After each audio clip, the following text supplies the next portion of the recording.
মালয়েশিয়ার রাবার বাগানে বেশ কিছু লোক লাগবে। স্ক্রিনে আমি আপনাকে দিলাম দেখার জন্য, যারা কাজ নাই, বসে আছেন, কাজ খুঁজতেছেন, তাদের উদ্দেশ্যে এই ভিডিওটা।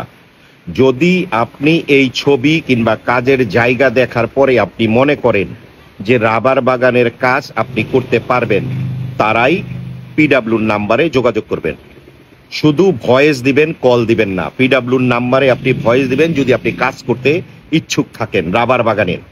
স্ক্রিনে যে ছবিগুলি দিছি এগুলি দেখবেন যে কাজ এমন, কোন জায়গায় কাজ এবং কোনটা থাকার জায়গা। কাঠের ঘর, আপনি যদি মনে করেন জঙ্গলের ভিতরে কাঠের ঘরে আপনি থাকতে পারেন, তারাই রাবার বাগানের কাজের জন্য পিডাব্লিউর নাম্বারে যোগাযোগ করবেন। অযথা আপনি রাবার বাগানে গিয়া সেই জায়গায় গিয়া টাকা নষ্ট কইরা, সময় নষ্ট কইরা বলবেন যে আমি কাজ করব না, চলে যাব, এমন লোক দয়া কইরা যোগাযোগ করবেন না। যাদের কাজ দরকার এবং যারা মনে করেন যে রাবার বাগানে আপনি কাজ করতে পারবেন, আপনার সমস্যা হবে না, থাকার জায়গা যেমন আমি দেখাইতেছি এমন জায়গায় আপনি থাকতে পারবেন, আপনার সমস্যা হবে না, তারাই কাইন্ডলি পিডাব্লিউর নাম্বারে যোগাযোগ করবেন। কাজের জায়গা হচ্ছে তেরেঙ্গানু। লোক লাগবে 100 থেকে 200। ভালো থাকবে।